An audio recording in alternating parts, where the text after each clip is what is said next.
নিয়ে একটু আমরা আলোচনা করি। আরটি 2009 নিয়ে একটু আলোচনা করে নিই। আরটি 2009,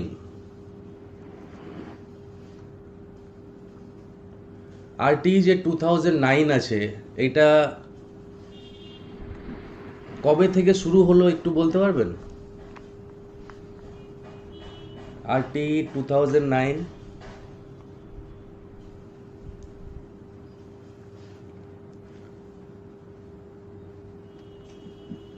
হ্যালো,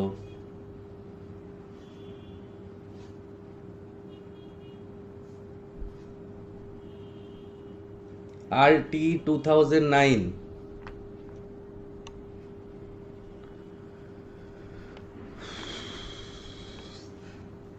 86তম সংশোধন, 86 অ্যামেন্ডমেন্ট, 86তম সংশোধনে কত সালে হয়েছিল? 86তম সংশোধনটা কত সালে হয়েছিল? কেউ 86তম সংশোধন কত সালে হয়েছিল? 2002 সালে হয়েছিল 86তম সংশোধন। কি হয়েছিল এই সংশোধনে? আমাদের কনস্টিটিউশনে যেটা ডিরেক্টিভ প্রিন্সিপালস আছে, অর্থাৎ নির্দেশকমূলক নীতি আছে, সেইখানে আমাদের শিক্ষাটা ঢোকানো ছিল। কিন্তু 86তম সংশোধনে 2002 সালে সেটাকে মৌলিক অধিকার হিসাবে অন্তর্ভুক্তি করা হয়। কত নম্বর আর্টিকেলে? 86। আর্টিকেল, ধারা, কত নম্বর ধারায় অন্তর্ভুক্ত হয়? 21-এর এ। 21-এর এ তে এডুকেশনটাকে মৌলিক অধিকার হিসাবে স্বীকৃতি দেওয়া হয়। সেটা সংশোধন হয় 86তম সংশোধন। সেটার সাল ছিল 2002 সাল, এবং সেটা ডিপিএসপি থেকে, অর্থাৎ নির্দেশকমূলক নীতি থেকে সেটা হয়ে যায় মৌলিক অধিকার। তাহলে আমরা সালটা দেখতে পাচ্ছি 2002 সালেই কিন্তু education, free and compulsory education, free and compulsory education চালু হয়, স্বীকৃতি দেয়, সেটা দেয় 2002 সালে। কিন্তু আরটি আসছে কতদিন পর? 2009। মানে 7 বছর ভাবতে হলো, 7 বছর ভাবতে হলো এইটাকে আনার জন্য। তো 2009 সালে কি চলে এসেছিল? 2009 সালে কি কার্যকর হয়ে গেছিল ভারতবর্ষে? এই আরটি 2009টা কি 2009 সালে কার্যকর হয়েছিল? হয়নি। 1 এপ্রিল 2010 সালে এটা সারা দেশে কার্যকর করা হয়। তাহলে আমরা কি কি পেলাম? ফার্স্ট ফান্ডামেন্টাল রাইট হিসাবে এডুকেশন আসে 21-এর এতে, সেটা হলো 86তম সংশোধন 2002 সালে। 2002-এর পরে 2009 সালে আরটি অ্যাক্টকে আনা হয়। 2009 সালে 27শে অগস্ট, 2009 সালের 27শে অগস্ট কি করা হয়? সংবিধানে পেশ করা হয়, সংসদে পেশ করা হয় বিল, অ্যাজ আ বিল। বিল আর অ্যাক্টের মধ্যে পার্থক্য জানা আছে? What is the difference between Bill and act? কেউ বলতে পারবে বিল কি আর অ্যাক্ট কি?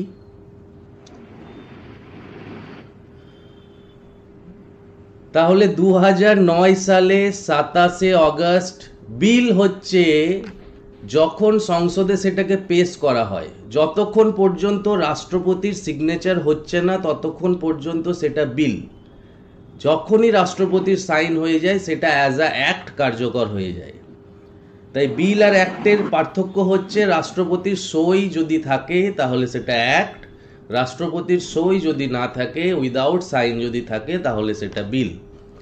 তো বিলটা সংসদে পেশ করায় তখনও অ্যাক্ট বলা হচ্ছে না। কেন হচ্ছে না? কারণ তখন সংসদে পেশ করা হচ্ছে 2009 সালে 27শে অগস্ট, এবং এরপরে এই বিলটা আবার 2010 সালের 16ই ফেব্রুয়ারি আবার বিলটা বিজ্ঞপ্তি হিসাবে জারি হয় 16ই ফেব্রুয়ারি, এবং বললাম 1 এপ্রিল 2010 সালে সারা ভারতবর্ষে আরটি 2009 লাগু হয়। কিন্তু এখানে আরেকটা প্রশ্ন যেটা খুবই গুরুত্বপূর্ণ, যেটা মনে রাখতে হবে, সেটা হচ্ছে সারা ভারতবর্ষ হলেও একটা দেশ মানে একটা রাজ্য ব্যতীত সারা ভারতবর্ষে। তো এটাও একটা প্রশ্ন হয় কখনো কখনো যে কোন রাজ্যে 1 এপ্রিল 2010-এ আরটি 2009 লাগু হয়নি। তো সেটা আমরা সবার জানা আমাদের যে কোন রাজ্য হতে পারে। কে বলতে পারবে? স্যার বলছিলাম কি কোনো ম্যাটেরিয়ালস কি শেয়ার করা নেই? Jammu and Kashmir. Very good. হ্যাঁ, কি বলছেন? মেটেরিয়াল আছে, এরপরে আছে, মেটেরিয়ালও আছে। কেন মেটেরিয়াল কি? ডেমো ক্লাস হচ্ছে তো। স্ক্রিন হয়তো শেয়ার করে। হ্যাঁ, কি বলছেন? কথাটা শুনে যাচ্ছে না। হ্যালো, স্যার আমি ভাবলাম বোধহয় কোনো স্ক্রিন শেয়ার করেছেন, ওই জন্য আমি দেখতে পাচ্ছিলাম, এটাই ভাবলাম। হ্যাঁ, তো স্ক্রিন শেয়ার করা আছে তো। স্ক্রিন শেয়ার করা নেই? স্ক্রিন দেখা যাচ্ছে না? না না স্যার, স্ক্রিন দেখা যাচ্ছে না। ও তো বলুন তো, এত কিছু লেখা হয়ে গেল আমার, আপনারা কেউ বলছেন না, আমি কি করে বুঝবো? এ বাবা, স্যার কোনো টাইম হচ্ছে স্যার, স্ক্রিনই তো শেয়ার করা ছিল, আমি তো বুঝতেও পারিনি যে এত কিছু লিখলাম। স্যার একটু আগে আপনার স্ক্রিন দেখতে পাচ্ছিলাম, তখন আপনি দেখালেন ইংরেজির ওই সিলেবাসটা। ও হো, ও চয়নিকা দাস নিজের স্ক্রিন শেয়ার করে বসে আছে, সেই জন্য আমার স্ক্রিনটা চলে গেছে। চয়নিকা দাস প্লিজ। স্যার আমি একটা কথা বলবো যে যেহেতু এটা আমরা সবাই হচ্ছে এডুকেশন নিতে এসেছি, তো হ্যাঁ। সকলকে যদি মানে ফেস যদি দেখানো থাকে। চয়নিকা দাস, আপনি কথা বললে বুঝতে পারছি না। চয়নিকা আমি দাস। বলছি স্যার, হ্যাঁ বলুন। হ্যালো স্যার, হুম, আমি হুম। বলছি যেহেতু আমরা সবাই এডুকেশন নিতে এসেছি, হুম। তো সবাই যদি ভিডিওটা অন রাখে তো স্যার ভালো লাগে। আর অ্যাকচুয়ালি এইভাবে আমরা একটু কিছু বুঝতে পারবেন? ভিডিওটা অন রাখলে সমস্যাটা হচ্ছে যে নেটের সমস্যা হবে, ইকো হবে, ঠিক আছে?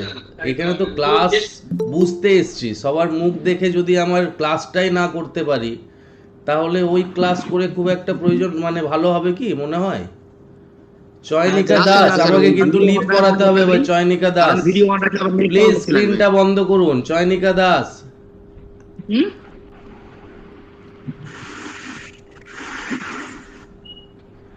চয়নিকা দাস, হ্যাঁ স্ক্রিনটাকে স্ক্রিন শেয়ার করেছেন, ওই স্ক্রিন শেয়ারটা বন্ধ করুন ম্যাম। আচ্ছা আপনার জন্য স্যারেরটা আমরা বুঝতে পারছি না, স্যারের পিপিটি দেখতে পাচ্ছি না তো। স্টপ করে দিস। হ্যাঁ হয়েছে? স্টপ হয়েছে? স্যার আপনি আপনারটা শেয়ার করেন এবার। হ্যাঁ করছি। আমারটা কি স্টপ হয়েছে? হ্যাঁ হয়েছে। হ্যাঁ আপনারটা হয়েছে। ঠিক আছে।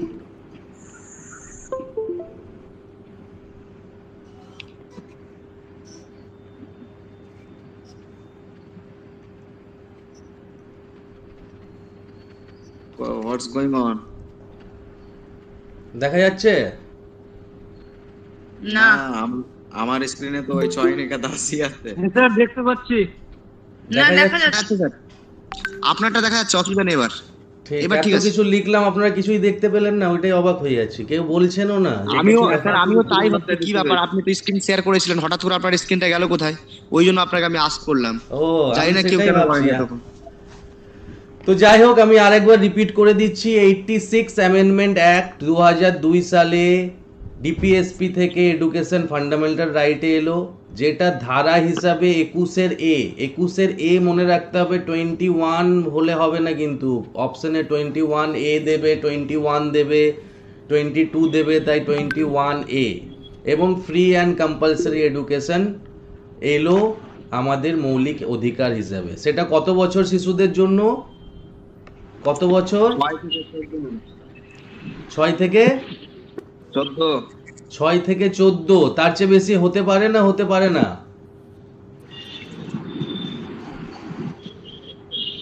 6 থেকে 14 বছর শিশুদের জন্য, সাধারণ শিশুদের জন্য free and compulsory education 1 April 2010 সালে সমস্ত রাজ্যে কার্যকর করা হলো এক্সেপ্ট জম্মু অ্যান্ড কাশ্মীর। কিন্তু এখানে আরেকটা বিষয় যেটা প্রশ্ন মাঝে মধ্যে আসে, যে পার্সন উইথ ডিসেবিলিটি অর্থাৎ স্পেশাল চাইল্ড, যারা চিলড্রেন উইথ স্পেশাল নিডস, তাদের জন্য কিন্তু সেই বয়সটা 6 থেকে 14 নয়, তাদের জন্য সেটা হয়ে যায় 6 থেকে 18 বছর। তাই 6 থেকে 18 বছর বয়সী শিশুদের জন্য ফ্রি অ্যান্ড কম্পালসারি এডুকেশন। কোন শিশু? পার্সন উইথ ডিসেবিলিটি, বিশেষ চাহিদা সম্পন্ন শিশুদের জন্য 6 থেকে 18 বছর বয়স, আর সাধারণ শিশুর জন্য 6 থেকে 14 বছর বয়স।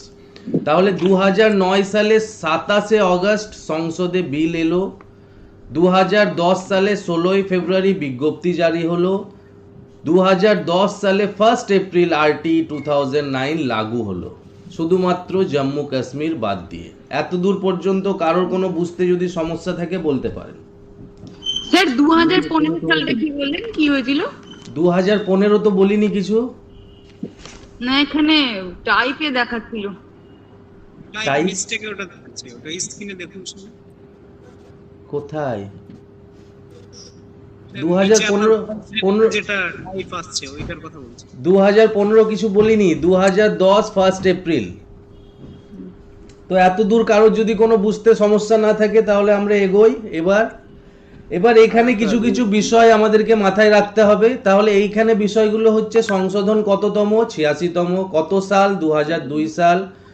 কোথা থেকে এলো মৌলিক অধিকার? ডিপিএসপি থেকে, নির্দেশক মূলক নীতি থেকে। কত নম্বর আর্টিকেলে মৌলিক অধিকার হলো? 21 A তে। কত বছর শিশুদের জন্য? 6 থেকে 14 বছর। বিশেষ চাহিদা সম্পন্ন শিশুদের জন্য কত বছর? 6 থেকে 18। কোন রাজ্যে হয়নি কার্যকর? জম্মু কাশ্মীর। এই জিনিসটা। এবার এরপরে আমাদের ওইখানে বিভিন্ন অনুচ্ছেদ আছে, 38টা টোটাল অনুচ্ছেদ আছে। সেই 38টা অনুচ্ছেদ আমাদের যদি RT 2009 পড়ি তাহলে 2 মাস ওইখানে কেটে যাবে। তো আমাদের যেটা ইম্পর্টেন্ট জায়গা সেটা আমাদেরকে দেখে নিতে হবে। তো এইখানে যেটা আসে যে প্রথম থেকে পঞ্চম শ্রেণী শিশুর জন্য শিক্ষকের সংখ্যা কতগুলো হতে পারে। তো সেইখানে শিক্ষকের সংখ্যা যদি বলতে হয় তাহলে মাথায় রাখবেন যে 60 জন শিশু যদি হয় তাহলে 2 জন টিচার, মানে 1:30:1 অনুপাতে প্রাইমারি স্কুল, অর্থাৎ ক্লাস 1 থেকে ক্লাস 5 30:1। কিন্তু যদি এটা 150 হয়ে যায়, 150 প্লাস হয়ে যায়, তাহলে কতগুলো হওয়া উচিত? 150 হলে যদি 30:1 অনুপাতে যায় তাহলে কটা টিচার লাগবে? 5টা। কিন্তু এখানে 5 টিচারের সাথে 1 হেড টিচার লাগবে। যদি 150 প্লাস হয়ে যায় তাহলে 5 টিচারের সাথে 1 হেড টিচার লাগবে, এটা মাথায় রাখবেন। নেক্সট হচ্ছে কর্মদিবস, মাঝে মধ্যে জিজ্ঞেস করে যে, আর যদি 6 to 8, এখানে 6 to 8টা মিস করেছি, 6 to 8 যদি বোঝায় তাহলে সেটা হবে 35:1। 1 to 5 30:1, 6 to 8 35:1, এটা মাথায় রাখবেন। নেক্সট হচ্ছে যদি কতদিন ক্লাস করতে হবে বছরে, তাহলে কতদিন যদি বলে ক্লাস করতে হবে তাহলে 1 to 5 এর ক্ষেত্রে 200 দিন, আর 6 to 8 এর ক্ষেত্রে 220 দিন। 6 to 8 এর ক্ষেত্রে 220 দিন। কেউ কি নোট ডাউন করছে? হ্যাঁ স্যার করছি।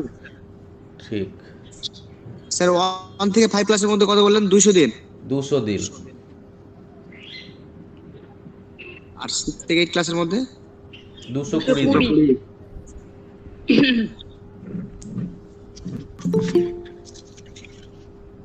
স্ক্রিনটা দেখা যাচ্ছে তো আমার?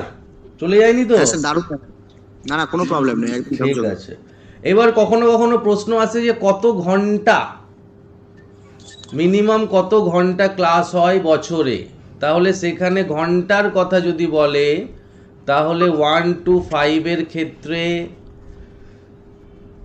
800 ঘন্টা, আর 6 to 8 এর ক্ষেত্রে 1000 ঘন্টা, 800 ঘন্টা আর 1000 ঘন্টা। আচ্ছা স্যার, আমার একটা কোশ্চেন আছে, এই 800 ঘন্টা আর 1000 ঘন্টার মধ্যে কি আপনি টিফিন পিরিয়ডটাও ধরছেন? না না না না না, টিফিন পিরিয়ড বাদ। এবার যদি আরো সহজে বলি তাহলে 4 ঘন্টা হচ্ছে প্রাইমারিতে পার ডে, 4 ঘন্টা। 4 ঘন্টা হয় কি ক্লাস প্রাইমারিতে? 11টা থেকে যদি 4টে ধরা হয় তাহলে 5 ঘন্টা হয়ে যায়, কিন্তু এমনি নর্মাল শুধু টিচিং লার্নিং প্রসেস চলবে সেটা 4 আওয়ার, আর আপারের ক্ষেত্রে 5 আওয়ার। তাহলে এবার কয়েকটা প্রশ্ন ধরি এখান থেকে, তারপরে আমরা নেক্সট টপিকের দিকে যাব। একজন একজন করে অন করে বলবে। আরটি 2009 অনুসারে কোন বয়সের শিশুদের বিনামূল্যে এবং বাধ্যতামূলক শিক্ষা দেওয়া হবে? 6 থেকে 14। Very good. Next question, RT 2009 অনুসারে কোন বয়সের প্রতিবন্ধী শিশুদের বিনামূল্যে এবং বাধ্যতামূলক শিক্ষা দেওয়া হবে? 6 থেকে 18 স্যার। Very good. নেক্সট হচ্ছে, আরটি 2009 অনুযায়ী একটি প্রাথমিক বিদ্যালয় শিশুদের বাড়ি থেকে কত কিলোমিটার মধ্যে অবস্থিত হওয়া উচিত? এটা তো বলিনি। না, এটা বলেন। কিলোমিটার। Very good.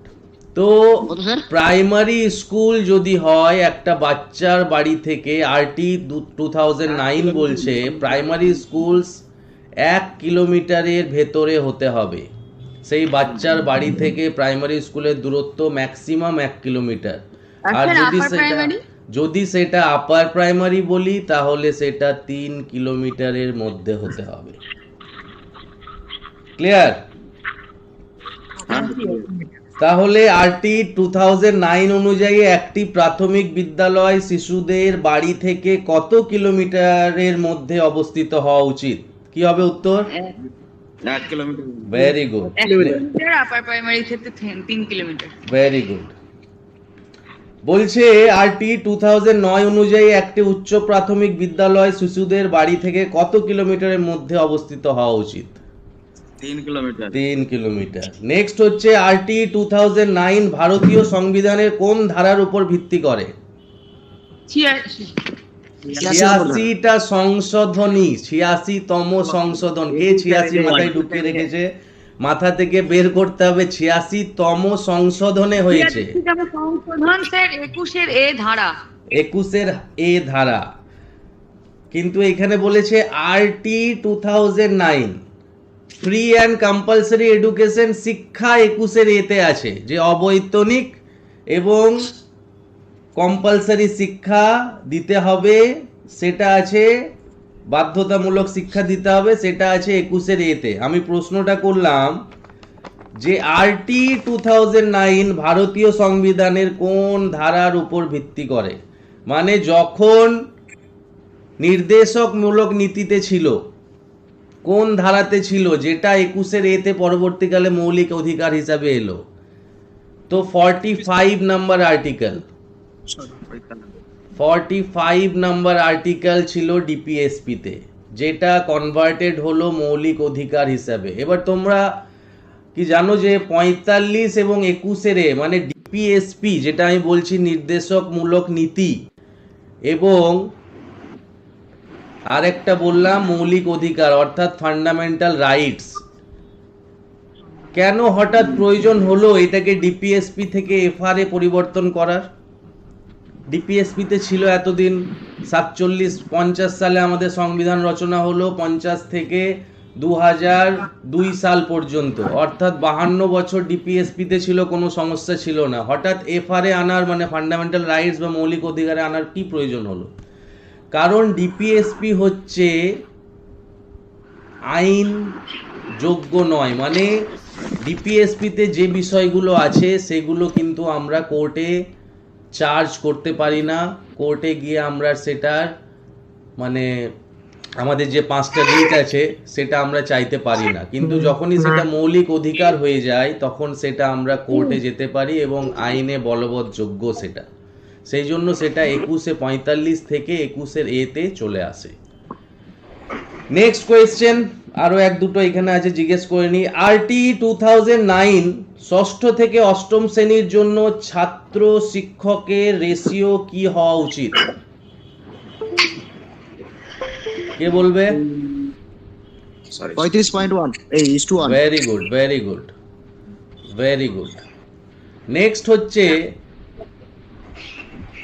হচ্ছে যদি প্রথম থেকে পঞ্চম শ্রেণী বলি তাহলে 30 is to 1।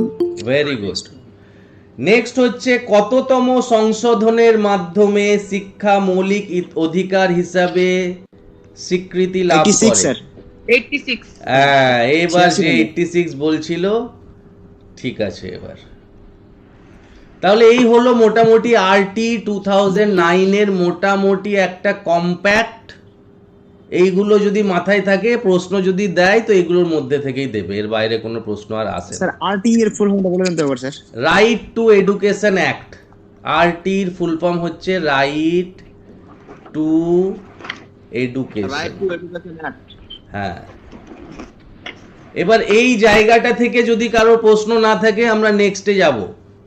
কারোর যদি আচ্ছা কোনো স্যার, একটা কোশ্চেন, এই আরটিই এর সাথে সর্বশিক্ষা মিশন এটা কিভাবে সম্পর্কযুক্ত? আরটির সাথে সর্বশিক্ষা মিশন, আরটি 2009, এইখানে একটা জিনিস আমি বলিনি, সেটা আরেকবার বলে দিচ্ছি তাহলে। সর্বশিক্ষা মিশনটা হচ্ছে একটা অঙ্গ, মানে এইটা যদি আরটি হয়, এইটা যদি আরটি মাঝখানে ধরি তো তার একটা অঙ্গ হিসাবে এসএসএম আসে, তার একটা অঙ্গ হিসাবে চলে আসে এনসিপিসিআর। এনসিপিসিআর নাম শুনেছে কেউ? এনসিপিসিআর, এই যে আরটি 2009, এই জায়গাটা মিস হয়ে গেছিলাম, যাক বললো বলে মনে পড়ে গেল। এনসিপিসিআর হচ্ছে যে আরটি 2009 ঠিকঠাক চলছে কি না সেটা পুরো দায়িত্ব দেওয়া হয় এনসিপিসিআর কে। এবার এনসিপিসিআর এর ফুল ফর্ম কি? National commission for protection of child rights. National, দেখি নিচের দিকে যদি জায়গা থাকে, ন্যাশনাল কমিশন লিখে দিন স্যার, লিখে দিন। ফর প্রোটেকশন, লেখা বোঝা যাচ্ছে তো? অত আগে লেখা ভালো নয় তো, একটু অ্যাডজাস্ট করে নিতে হবে। Of child rights.